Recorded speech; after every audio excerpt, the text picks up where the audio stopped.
Welcome everyone. Thought I'd come in and do a quick reading. Just nothing too heavy, nothing too complicated. Just some messages you need to hear now. I think I'm mostly doing this for myself. I have started another channel and I've been looking at some of the darker stuff with Hollywood. So yeah, I think I'm just coming in here to remember the light, to be honest. So although if you're interested in hearing some of the Hollywood stuff, the P. Diddy stuff, I have a second channel. Feel free to check it out. It does come with some trigger warnings though. But for now, let's just get some nice, clear, simple messages of things we need to hear now. So yeah, it will be pick a card. So pile number 1, pile number 2. Let's go pile number 3. Okay, so pile 1. Ooh, nice. Romance. True love. Love of convenience. Unrequited love. Star-crossed love. Okay, that's your pile 1. Pile 2. Servant, housework, childcare, other, indentured servitude. Okay. And pile 3. Animals, herder, other, animal lover, animal care.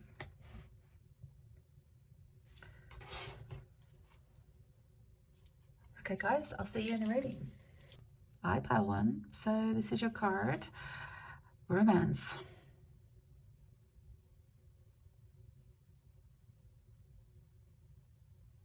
Let's go straight to tarot. There may be a few messages coming through.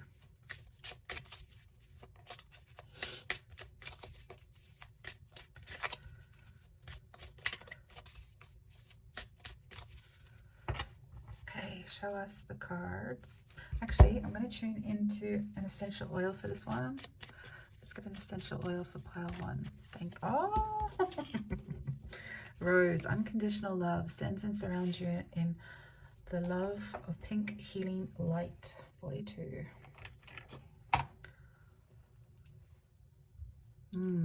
Smells amazing. Pile 1. Okay, so let's see. Pile 1. What is your quick need to hear message? What does pile 1 need to hear? Kind of immediately. Let's do that. What does pile 1 need to hear?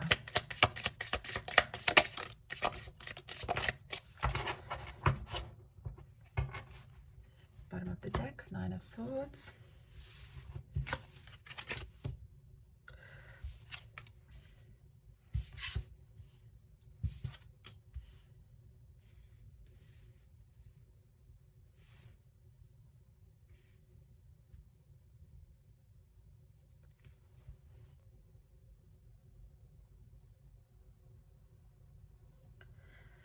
Oh, yikes, pile 1. I was a little bit optimistic there when I saw the romance card, but I guess when I've set the intention of a message you need to hear now, yeah, it looks like, I mean, look at all the sword energy. You've got 9 of Swords underneath, underlining all of this energy. You've got the help fund. You've got 7 of Swords, which is some sort of betrayal. There's some sort of decision you need to make because it's got crystal clear and there's been an aim. I wouldn't say at your head, but I think it's an aim you need to make as well. It's like, I feel like there's been some betrayal. I get the sense with the apple, it just feels a little bit Adam and Eve as well. There's been a temptation as well. I feel like maybe there's even a third party. And there has been some betrayal. So if it's perhaps yourself that may have, you feel like you might have let yourself down with a third party, or it's vice versa. I think this reading is here to help you make that decision. And you've got Rose, which is unconditional love around you. So you are in good hands. You're at this reading at the right time. So it's not that you're not aware of it. It might just be making you take the action you need to take. You've got the clarity, you've got the aim, and it might just mean taking that next step, or, you know, targeting your decision. And even though it may feel like betrayal right now, especially if you are the one feeling it or have felt it, or it's come to your realization, or however the truth has got to you, I want you to know that it was actually for your highest good. I feel like your team was working around you.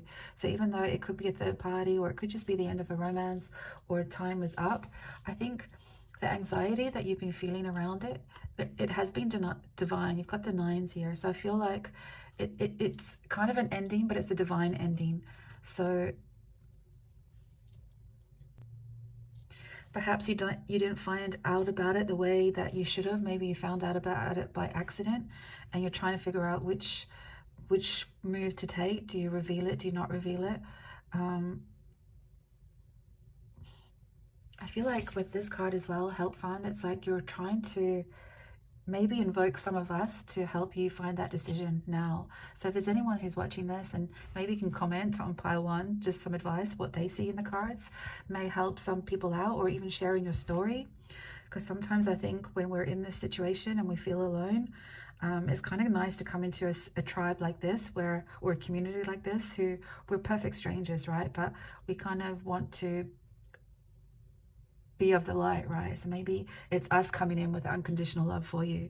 So please comment in this reading for the others who might be watching this, who might just need some perfect advice from a perfect stranger, because it is keeping you up at night and you're figuring out that's maybe even you coming to this reading right now on your laptop, watching this reading, and just to let you know that you're not alone, and that we're trying to send you messages to alleviate and lift up what you need to hear. So I think there is a decision you need to make. I think you know what you need to make. Where you need to make it. You've already decided where the aim is. And it's like you just have to go for it. But then look at all this pink. You are surrounded by pink healing light. And I think quite often when there is an ending to a relationship, the message you never really want to hear at the time is that when you don't make that decision, you block the path or the journey to go forward. There's no new possibilities to come because you're still waiting to make that decision. You're still in the status quo. So I feel like by you just coming to this reading, you've been called. You've been called by many people to help gain your strength to make the decision you need to make. I'm actually going to even pull out a little love card for you before I do your final message, just because it is love related. I feel like it might be a nice idea. Can we have a card for pile 1? Even though it's a quick message today, it probably was just the final piece that they needed to just rip the band-aid off. So can we have a little message for pile 1, please, Spirit? Two messages. You are the best one ever had. I don't like all the attention you get. You know, that could be a sense that you might even be stuck in this position where maybe there has been some betrayal in the past, and they keep coming back with apology flowers and, you know, kind of luring you back in. A love of convenience, maybe even. And you're sort of sitting in the true love category up until now, and it has felt a little bit unrequited. But it's like, if they can't have you, they don't want anyone else to have you, because you're the best they ever had. But you are the best anyone could have, because that's you being empowered in your own sovereignty. So it's about you believing that you are the best that anyone can ever have. So yeah, I think this reading is just confirmation, pile 1, that yeah, like no more emotions, just hard conversations and hard decisions need to be made. But we're all here for you, rooting you on, surrounding you in complete unconditional love. So just remember that. We've all had these stories, probably more of us than we can probably let you know about, but yeah, we've got your back, and so does Spirit. So let's get a final message for pile 1.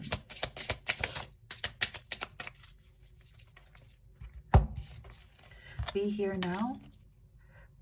Come on, inner peace. I don't have all day. You know, it often starts with self-love, right? Like, we need to really look after ourselves like we look after others. And it's like, you are the best you've ever had. And so you need to maintain that sovereignty. You need to look after yourself. You need to, you know, have your own pink healing light. So maybe do a meditation and remember who you are and how amazing you are, and that this is a chapter that just needs ending. And you thank it for the lessons, but you move on. Wax on, wax off. Wax the hell off the task at hand. Yeah.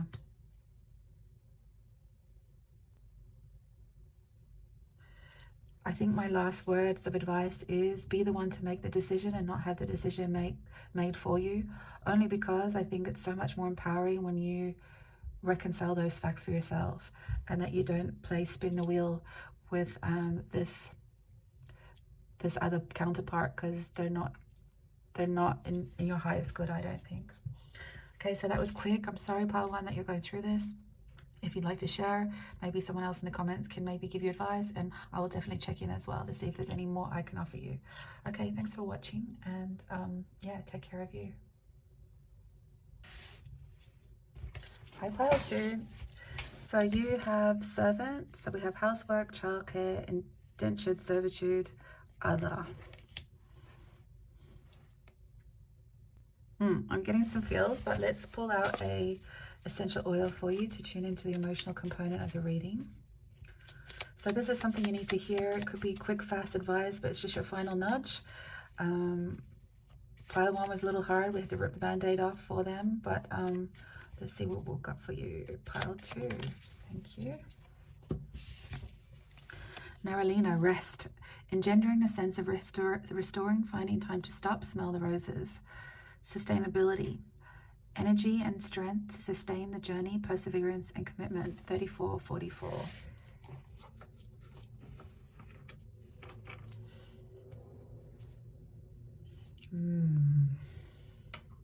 So nice. It does kind of feel like, you know, rosewood is very grounding energy, and, you know, Nerolina does kind of smell a bit like, I'm not going to say roses,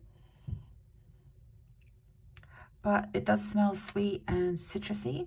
And then you've got rosewood here. So I feel like it's like you need to ground. It's like you do have to smell the roses, but you need to ground your energy too. And there is a bit of rest. So I love how these two cards have come out together. It seems like you might be a little bit overworked and feeling a little underappreciated.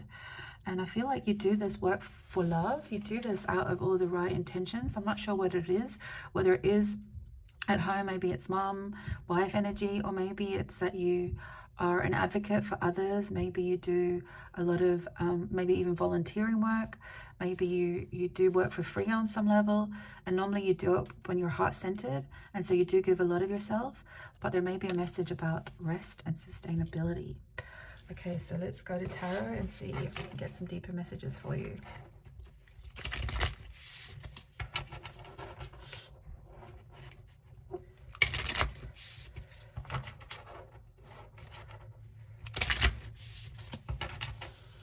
Okay, pile two. What messages have we got for pile two? Where do they need to rest? What do they need to know? What do they need to hear right now?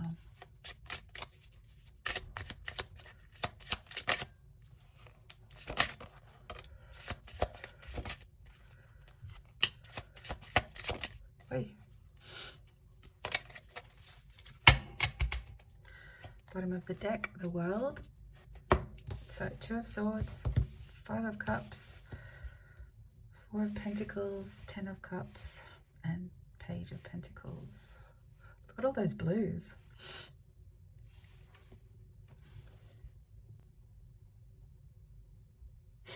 The cards are a little perfect about how your energy is feeling right now.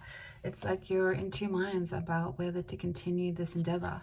Now just don't let the story fit, but you take what resonates and leave the rest. But it does feel like you're trying to think your way out of this. It's like you're a little bit exhausted and fatigued.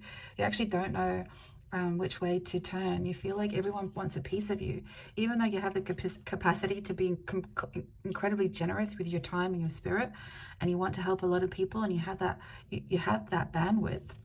It just feels like a little bit take energy. It's kind of lost its balance, but I feel like you're coming out of that now, because I feel like you've kind of spent your time, not so much like she's been, you know, daydreaming out of the window looking for another greener pasture.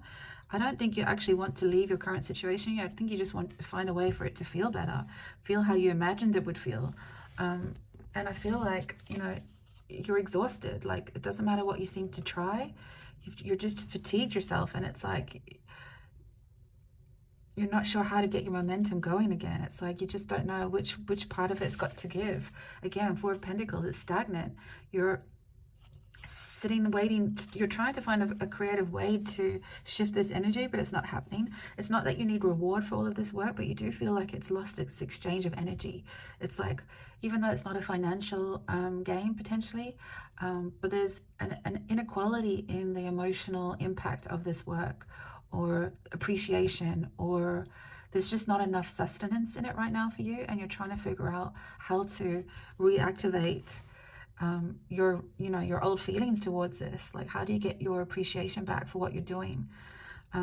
Because this is your intention. Your intention is to like make it emotionally fulfilling and have a lot of impact for a lot of people, right?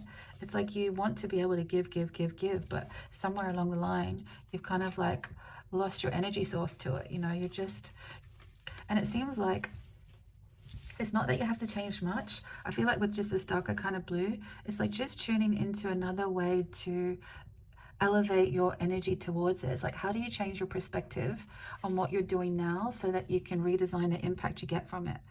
And sometimes that's an internal vibration, right? You have to almost just go to ground, take some like rest and ground yourself, go in nature, or lean into the things that you love the most. Or maybe if there is like a to-do list in this job, whether it's volunteer or if it's in the home or something else where it's not, your needs aren't getting met, is that how can you do more of the little things that you like doing it and redesign your output? And even if it's just for a little while, it's just having another new perspective. It's not that you're gonna put the kibosh on all of it. It's just that you just need to find new ways to sustain it. But in the meantime, you need to rest instead of trying to force it to change, or force it to be recognized, or force it to be validated externally. And if it is a volunteer job, I know myself, I do volunteering, and I've had a few, and some of them have had better impact on my energy exchange than others. And so sometimes we can get lost in the wanting to give, but it might just be the wrong domain. So maybe sometimes some of that needs to change too. So maybe it's changing the volunteer job, for example, or create a new way of unlocking that code somehow, or remember what it is that actually gives you joy out of it, and can you just accept those components of it instead of trying to fulfill it all of the time.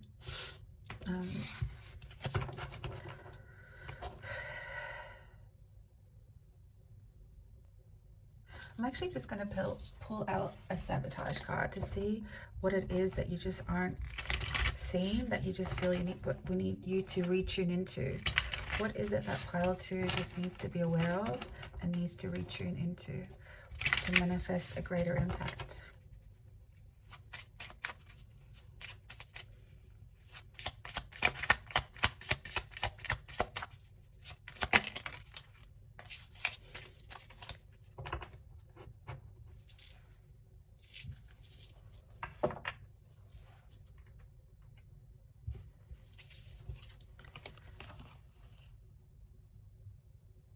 It's almost something's disturbed the peace. It's like either you're waiting for someone to offer an olive branch to maybe a hard conversation you've had, or someone's making you make a decision about something, but you feel sort of gagged by it too. Maybe you have been silenced about it. Maybe there's just an awkward conversation that someone needs to extend the olive branch to make it better. Maybe it's just a good, honest conversation about it. Maybe sometimes, you just need instead of internalizing it, that we quite often do, right? When we have a bit of a situation, we kind of mull it over ourselves, and sometimes it just needs a bit of projection from other people. So maybe ask the people that you respect and admire about the situation, or maybe it is within your family and you just need to find out what is that olive branch that needs to be extended so that you can have an open conversation again instead of staying silent to it and it festering away. Maybe you just need to take some time out first before you engage in that conversation. Let's have a final message for pile 2. What do they need to see here? Oh, a few. Let's go with this one. Meditate. It's better than sitting around doing nothing. Yeah, I feel like that's linking into that energy, right? The stewing of it. Silence your inner critic. Tell that little douchebag's voice to pipe down. The truth will set you free, but first it will piss you off. and you will champion your truth like a mofo and rest on the 7th day. Oh my God, these are perfect cards for you, pile 2. It's that awkward, that awkward conversation, either with yourself or someone amongst it. And it is, yeah, you're annoyed by it now, but once, you know, you get it out of your system, chilling like a boss. Don't let dumbasses get you down. Well, there you go. So many of the same messages. So pile 2, you've heard it here. But it's coming to an ending. You're ready. You're ready to start afresh, whatever it is. But a little rest first. Okay, pile 2, I hope that helps. And I'll see you in the next reading. Pile 3, so you got animals. Herder, animal lover, animal care, other. Okay, let's try and get some essential oil to tap into the emotional component. So remember, this is something you just need to hear, quick and fast, nothing too complicated, just your final confirmation of something. And let's see what we can get for you, pile 3.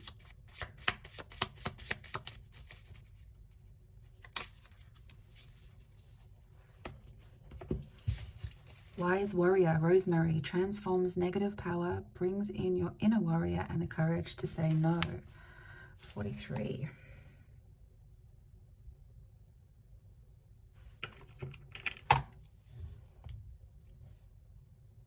Oh, feels so medicinal.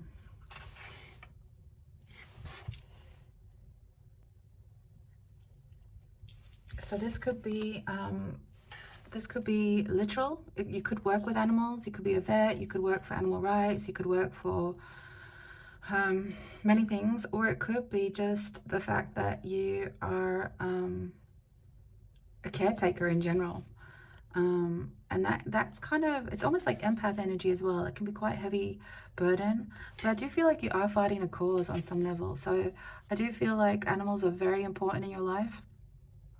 And it does bring in, but there's something you need to hear right now about this story. So let's see if we, it's almost, that feels so medicinal, this is rosemary.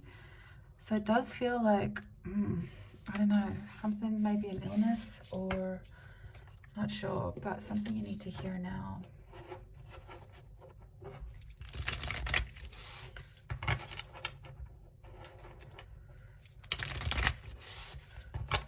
Okay, what does pile 3 need to hear right now in relation to animals?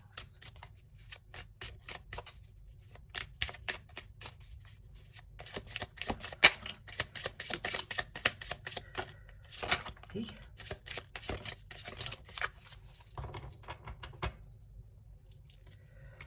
Page of Wands, bottom of the deck. Okay, 5 of Wands. Page of Cups with a little fish tail, little fish glasses. Temperance. 7 of Pentacles. Pigs, lots of animals here. 3 of Swords. 10 of Swords. And 4 of Pentacles with 2 watchdogs.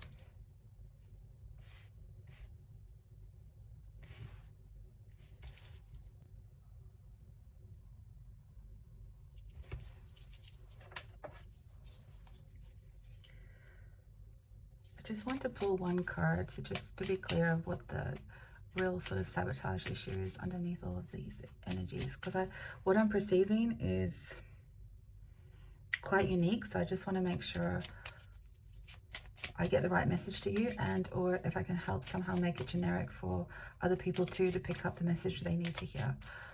So can we have one card? Yep.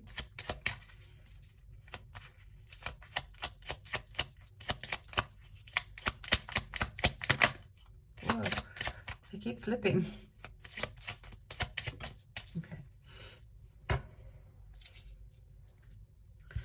Protection. Yeah.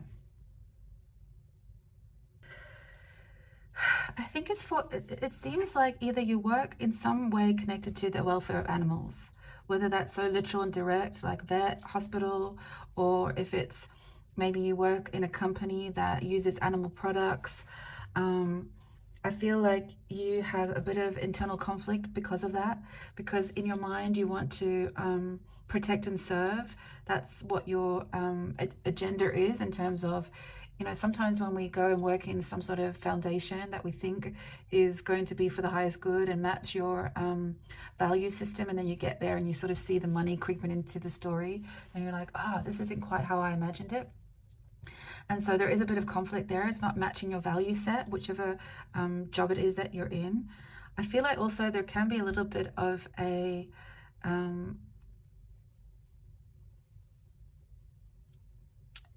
it's like you can see it differently, and you're offering other potential options to the story. But you're just trying to figure out, how do you balance that and how do you deliver it when there's a mentality here that's it's progress, right? You have to meet people where they're at, even your company or your situation. If this is a vet story, it's like you're conflicted by the healing process of someone's animal, for example, but it is part of the journey. You're trying to manage their expectations. They're quite emotional about it. They're heartbroken. So there is this, I feel overall it's you trying to manage the expectation of yourself and the environment you're in relation to animal welfare on some level. Because if you can't balance the emotions around it either, it quite often feels like it's going to be a lose-lose situation. But I feel like you do have the potential to be the wise warrior. You can demonstrate other ways to help it be a win-win situation, so that everyone in this industry can reap the reward. So if it's a financial predicament you feel that you're conflicted by in terms of the welfare outcome, is there a win-win in there? How do you find stability and balance in this story? Can the mission or the organization you work with survive without income? Or how do you make it not necessarily profitable, but also the fact that you can get the value set in play as well? And I think it's going to encourage you to think of a more rational approach, less emotional approach, and it's tapping into that, because you have the ability to do both. You can get everyone passionately on board, especially if you think you're taking what you think is like a good idea for you, but it's also directing and giving people the healing and the patience to see it from another point of view. You're very good at that. So you're able to bring stability into the business of it, but also not feeling left like you if you don't stand up for it, or if you don't make the story better for you, it's going to feel like a self-betrayal, but it's also going to lead the greater, grander scheme of things less brilliant without your vision and your heart.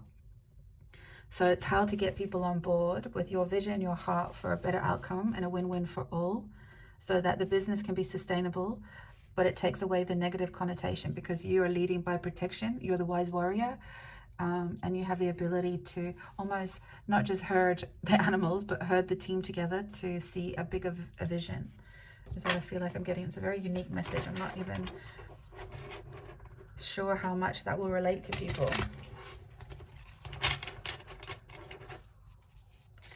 But I guess the generic message for all of us is, sometimes when you have the heart for it and you have the inspiration for it, you're able to build a team with it if you can just temper it a bit. Your delivery of it can't be too combative, and always look for the win-win and the stability in it, so that it's not, sometimes it can't always be a straight line. But if we can take some of the sting out of those decisions that are made that cause people to be heartsick, or, without just putting the kibosh and everything. And sometimes it's better to have a little bit of good in the world than none at all. So sometimes you have to cut your losses, and sometimes you have to build it slowly and try and turn the team around, or the decision around, or the paradigm around, So let's get a final message for pile 3 to close out the reading. Whoa. You be you. Practice radical acceptance. particularly for those who aren't quite on your path yet. Give that shit up. That's better shit. There's better shit on the horizon. Oh, okay. One word, meditate. Tame the shit show by finding the calm in the chaos. Talk to the Hamza because I'm done listening. 0 fucks given. Oh. And you're cute as hell. It's fuck this shit o'clock. Take a 5-minute mental vacation. Especially if you're really struggling with a conflict and you're going into an old sabotage program of, even though protection is a good quality, when it's on, it's a double-edged sword, right? It can go into the negative and almost like, what's the word? It can almost be anti-productive, where people are done listening. So, and then they start to not be in it. And then you start to get really annoyed by it as well. And then it becomes a lose-lose situation. So it's like, tame that stuff down. You do have the ability to temper it all down for yourself and for the team.